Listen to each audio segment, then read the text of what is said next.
either both or one of them, no exchange takes place, as it does when one is in want of what the other possesses ; as for instance wine, for which an exportation of corn is granted.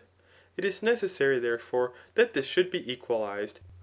In order to future exchange, however, if nothing should at present be wanted, that it may be obtained when it is wanted, money becomes, as it were, a surety to us.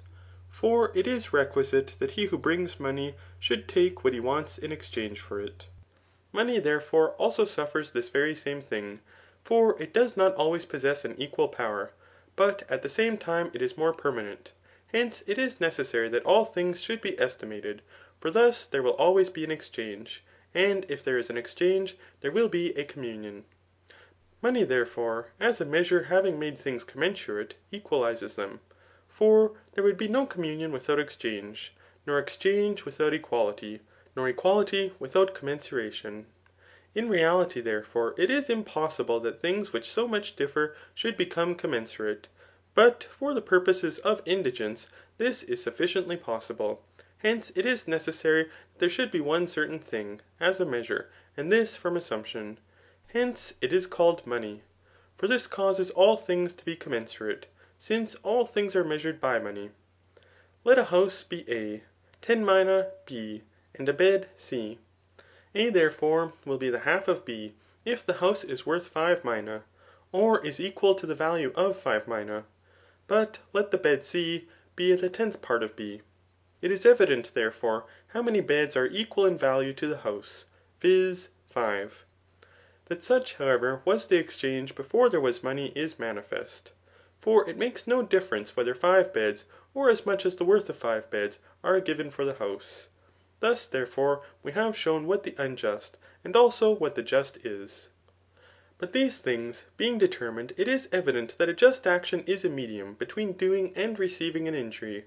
For the former is to have more, but the latter less than is just.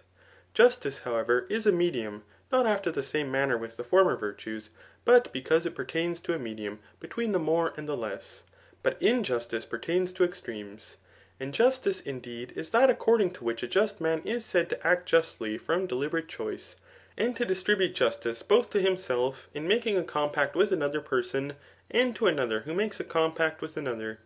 Yet not so as to attribute more of what is eligible to himself, and less to his neighbour, and the contrary of that which is hurtful, but so as to distribute the equal to himself and others according to analogy. And he adopts the same mode of conduct towards another person who forms a compact with another. Injustice, on the contrary, is that according to which an unjust man is said to act unjustly from deliberate choice, and to distribute injustice both to himself and others. But this is the excess and deficiency of that which is beneficial or hurtful, contrary to the analogous. Hence injustice is excess and deficiency, because it pertains to excess and deficiency. To the unjust man himself, indeed, it is an excess of that which is simply beneficial, but a deficiency of that which is hurtful. But to others it distributes in a manner wholly similar, and in whatever way the distribution may happen to be made, it is contrary to the analogous.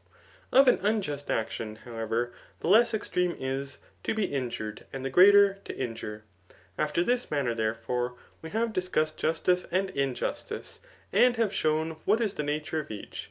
And similarly, we have discussed universally the just and the unjust. CHAPTER 6. Since, however, it is possible that he who acts unjustly may not yet be unjust, for what kind of iniquitous deeds will a man be unjust, according to each species of injustice? For instance, will it be as a thief, or as an adulterer, or as a robber? Or thus, indeed, will the difficulty still remain. For a man may have connexion with a woman knowing who she is, yet not from a principle of deliberate choice, but from passion. Hence, in this case he acts unjustly, but is not unjust, as neither is a thief, though he may have committed theft, nor an adulterer, though he may have committed adultery, and in a similar manner in other things. In what manner, therefore, retaliation subsists, with reference to justice has been shown by us before. It is necessary, however, not to be ignorant that what we at present investigate is the simply just, and the politically just, But this justice takes place among men connected together in society. And these liberal and equal men, either according to analogy, or according to number, with a view to a sufficiency of the necessaries of life. Hence, those among whom this is not found have no political justice towards each other, but a certain justice, and which subsists according to a similitude to political justice.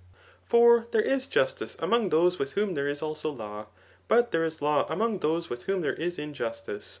For justice is the judgment of the just and the unjust, but with those with whom there is injustice, there is also acting unjustly. But with all those with whom there is acting unjustly, there is not injustice. But injustice consists in a man distributing to himself more of what is simply good, and less of what is simply evil, than he ought. Hence we do not suffer a man to govern, but to reason, because he does this to himself, i.e. distributes to himself more of what is good, and less of what is evil, and becomes a tyrant. He, however, who governs is the guardian of justice. But if of justice, he is also the guardian of the equal. But since if he is a just man, it does not appear that he possesses more of external good than others. For he does not distribute more of what is simply good to himself, unless it belongs to him by analogy. Hence he distributes the simply good to another. And on this account it is said that justice is a foreign good, as we have before observed. A certain reward therefore must be given to him, but this is honour and a gift. Those persons, however, to whom these are not sufficient become tyrants. But despotic and paternal justice, or the justice of a master towards his servants, and of a father towards his children, are not the same with this, but similar to it. For there is no injustice simply of a man towards his own property, but a possession, or a slave, and a child, while he is little and not yet separated from his parents, are as it were a part of the man, and no one deliberately chooses to injure himself. Hence, there is no injustice of a man towards himself, and consequently neither is there injustice, nor political justice. For justice is conformable to law, and subsists among those with whom law is naturally adapted to exist. But these are persons with whom there is an equality of governing, and being governed. Hence, there is more of political justice between a man and his wife than between a father and his children, or a master and his servants. For this latter is economical justice, but this is different from political justice. CHAPTER 7. With respect, however, to political justice, one kind is natural, but the other legal. And the natural, indeed, is that which has every where the same power, and this is not because it appears or does not appear to be justice.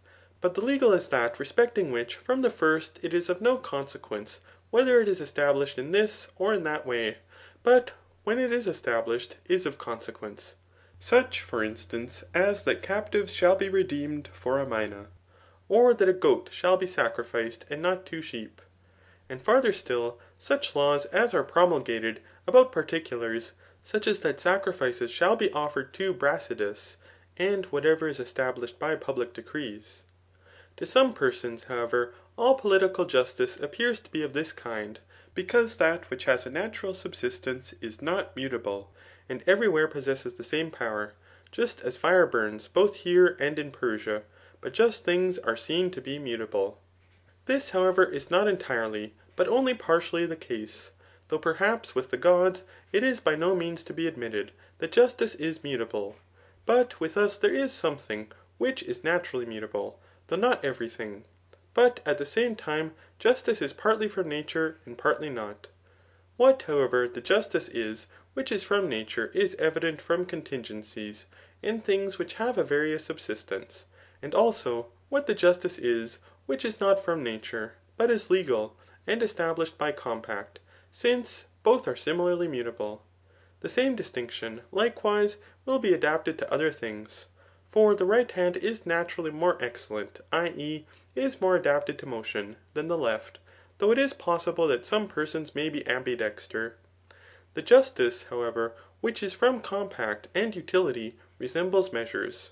For the measures of wine and corn are not everywhere equal, but with those who buy wine and corn they are greater, and with those who sell them, less. In a similar manner justice, which is not natural, but human, is not every where the same.